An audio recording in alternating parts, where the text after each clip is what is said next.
Всем привет!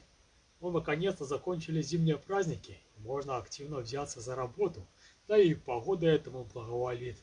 Середина января, а как видите, как будто начало марта, снега уже практически не осталось, да и тепло где-то около +5. Как принято, в начале года многие подводят итоги ушедшего и строят планы на текущий, но я решил этого не делать, так как и подводить особо-то и нечего. Многие цели, поставленные на прошлый год, были так и не достигнуты из-за разных обстоятельств. Да и строить планы, когда много неизвестных переменных, тем более не зависящих от тебя, это дело для себя только медвежью услугу. Как показывает практика, потом из-за форс-мажоров выбиваешься из графиков и начинаешь работать в поте лица, чтобы их нагнать. Ну а в итоге перегораешь и производительность только падает. Поэтому в этом году буду стараться соблюдать баланс между трудом и отдыхом, ну и по возможности двигаться намеченного курса. А если какие-то обстоятельства будут с него сбивать, то ловить попутный ветер и корректировать. Поэтому в этом году трудиться начал только с 12 января, со своего дня рождения. Кстати, выражаю благодарность всем за поздравления и слова поддержки. Ну а с 1 по 12 вообще тюленил ничего не делал. Ну только лишь самое необходимое.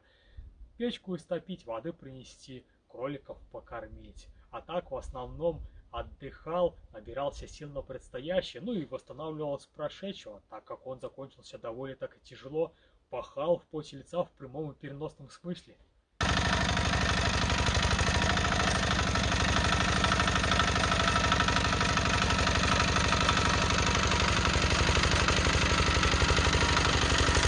Зато закончил все дела, которые были запланированы на сезон, связанные с огородом. И сейчас можно спокойно заниматься другими делами до начала следующего, до апреля.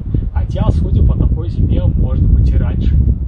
Ну а об этом еще не буду наперед думать, чтобы не переживать. Тем более этот год уже начался с положительных результатов. Наконец-то закончил делать клетки для кроликов. И теперь можно об этом не беспокоиться. Ну, только еще, когда морозы полностью отпадут, сделать еще автоматическую систему поения, чтобы побольше времени высвободилось для других дел.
Как закончил клетки кроликам делать, посмотрел, что здесь столярке более-менее комфортно работать.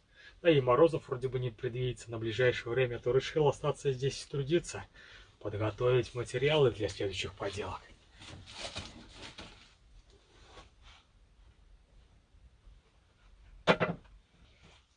Хочу к началу сезона сделать еще 15 ульев, чтобы по возможности при благоприятных условиях увеличить свою пасеку вдвое. Ну, судите сами. Осенью в зиму у меня пошло 15 семей. 8 хороших, ну и 7 небольших райков. Конечно, пчелы это не цыплята, их весной считают. Но если большая часть удачно перезимует, то весной можно будет из 8 семей поделить пополам, либо отводками, либо через роение. Ну и если судить по опыту ловли раев этого сезона, то сколько я в лесу поймал? 8, ну и здесь еще на пасеке 3 либо 4. Точно не помню, так как там некоторые садил повторно, улетали, приходилось гоняться за ними, уже и забыл. Да и весной это и у меня рамок не было. Садил я их на голую вощину, так как переходил с другого типа ульев. Да, сейчас вроде бы есть материал, и условия намного лучше по сравнению с прошлым годом. Уля решил делать такими же, как и в прошлом году. Особо ничего выдумывать не буду. Тем более они хорошо себя зарекомендовали. Пчелы в них более-менее нормально развивались, даже и несмотря на то, что суши не было, а подставлял голую вощину. А раи так и вообще пустые рамки без вощины, только с натянутой проволоки и тянули. Да и работать комфортно. Этот магазинный корпус, сколько он весит? Килограмма, наверное, 3, если не меньше. Ну, а большой 300 на килограмм тяжелее, так как они сделаны по каркасной технологии. Сверху и снизу деревянные обвязки, на воле такие тоненькие, 2,5 см, между ними пенополистирол, ну а внутри тоненькая фанера 4-миллиметровая. А вот только что этот год осенью показалось слабое место, это внешняя отделка. Я же их как делал? Закатывал краской валиком, ну а потом обтягивал стекловолокном, а так, чтобы краска быстрее пропитывалась, то выбирал его очень низкой плотности, если не подводит память, 17 грамм на метр квадратный. Ну и как показала практика, то это очень тонкий материал, и синицы его легко расклевывали. Ну, поэтому эту партию буду делать из более прочных материалов. Хотя, с другой стороны, проблему-то я уже решил. Просто сзади уля, там, где они более расклевывали, завесил черной пленкой, а та на ветру колышется и разгоняет их. Ну, по крайней мере, вот ползимы больше они и не клевали. Ну, а с другой стороны, можно было и технологию оставить неизменной. Так же и делать, как делал. Только что проблему решат на корню, поставить там какое-нибудь пугало, чтобы просто птиц разгонял. Так что придется хорошенько потрудиться, судя по опыту прошлого года. Тем более объем предстоит сделать тот же. Да и начинал я тогда на 1,5 месяца раньше, с начала декабря. Но только что там перерывы были по неделю, по 2 из-за неблагоприятных условий погодных. Там морозы были сильные по 10, 15, 20 градусов. Ну а сейчас вроде бы таких не передают. Завтра крещение, и крещенских морозов нету, плюсовая температура. Да и выдумывать ничего не нужно, тратить время на то, чтобы рассчитывать. Работаю по старым чертежам. Но только что технологический процесс забыл, что зачем. Так благо есть видео прошлых годов, так пересматривай. Кстати, касаемо видео. С 13 декабря в Беларуси YouTube тоже отключил монетизацию. И теперь никакой мотивации вести блог особо-то и нету. Ну, деньги там у меня были небольшие, где-то в среднем $50 в месяц получалось. Ну, как минимум, это перекрывало ежемесячные платежи по лизингу за мотоблок. Да и времени на съемку одного видео уходит много. А работа у меня тут, как сами видите, непочатый край. Ну, вы не беспокойтесь. Канал забрасывать я не буду. Просто не буду так часто ролики выкладывать, так как буду в основном погружаться в работу.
Ну вот, маленький шажочек к большой цели сделан. Хотя, правильнее сказать, мизерный шажочек. Потому что это же только обвязки для больших корпусов. А еще нужно 2 раза проделать такой объем работы, чтобы сделать магазинные, а еще крыши, донья, рамки. Да, что тут уже говорить. Чтобы только эти большие корпуса доделать, еще нужно пенополистирол с фанерой подготовить, собрать это все, склеить, внутри маслом 2 раза пропитать, внешняя отделка, покрасить. Как подумаешь, так и руки опускаются. Вот поэтому я, чтобы не стрессовать и не переживать о предстоящей работе, не запоминаю этого всего, а записываю, как там говорится. Бумага все стерпит, ну а в мыслях держу только конечную цель и текущий этап. А такой маленький объем информации поместится даже в самой маленькой голове. Так, что у нас следующим этапом? Нарезать пенополистирол и фанеру. Ну, этих остатков точно не хватит. Надо сначала заказать и купить. Скажете, овчинка выделки не стоит. Проще уже купить и дешевле готовое изделие. Но это как посмотреть и посчитать, сколько обойдется улей корпуса, 2 магазина, дно, крыша и рамки. Это рублей 300, не меньше. Даже сейчас может и еще дороже, я уже цен не смотрел. А в наличии имеются какие варианты. Либо с современных материалов он будет теплый, легкий, но только что хрупкий. А пчелы корпуса между собой хорошенько склеивают. И порой, чтобы их разорвать, нужно стамеской так сильно приложиться, а они будут повреждаться. А если деревянное заказывать, то это получится тяжелые, холодные, в них пчелы хуже развиваются, да и цена на них будет намного лучше, да и качество еще неизвестно какое. Ну а мои улья собрали в себе из этих 2 только лучшее качество. Да и качество будет получше, для себя же все же делаю. Ну а по цене тоже. Те не меньше 3 рублей, а свои я считал, те, которые 15 сделал, в комплекте с рамками получается 80 рублей, это еще и вместе с пчелами. То считайте сами, ну только что еще трудозатрат много, хотя эта разница в цене как раз и получается заработной платой.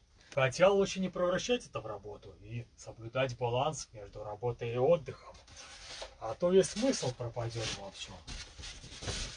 И относиться к этому как к творческому процессу и хобби. Тогда и каждая минута будет в удовольствие. Ну, я, в принципе, этап завершил, так что можно и отдохнуть. Пойду баньку протоплю, как раз же и крещение на носу.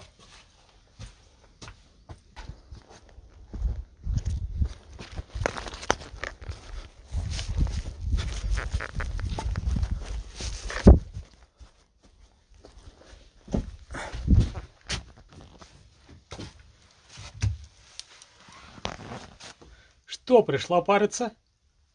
Поздоровайся со всеми.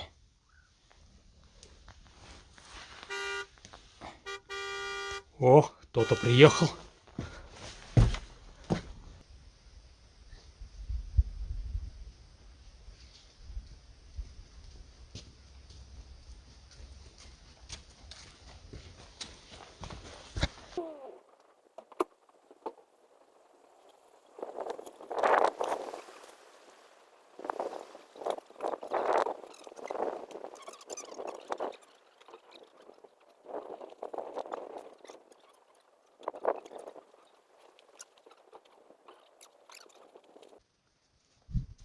Ну вот, теперь можно приступать и к следующему этапу.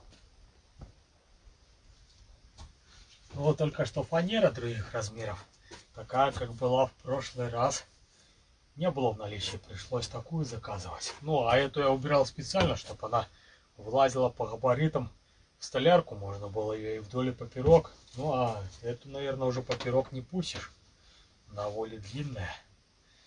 Ну ничего страшного, будем вдоль. Пойду только что раскрой пересчитаю на эти размеры.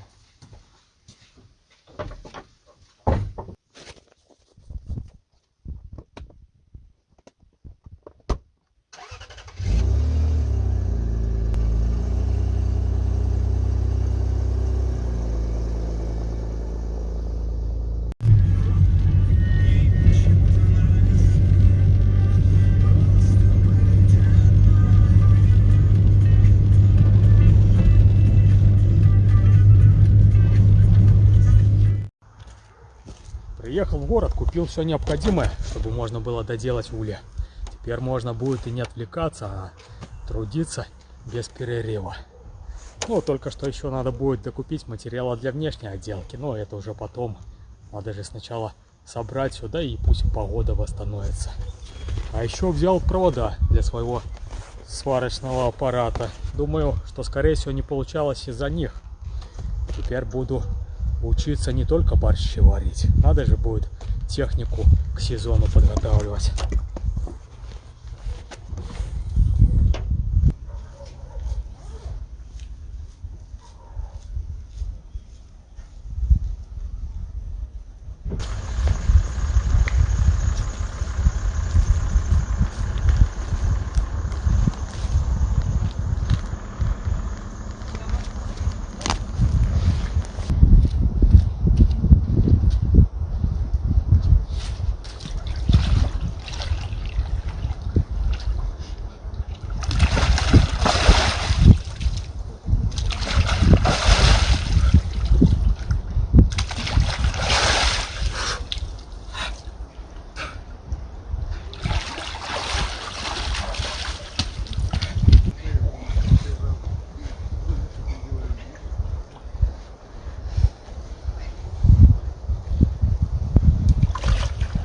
Решил в этом году уже не с колодца, а приехать покупаться. Мороза-то нету, не нужно по сугробам лазить.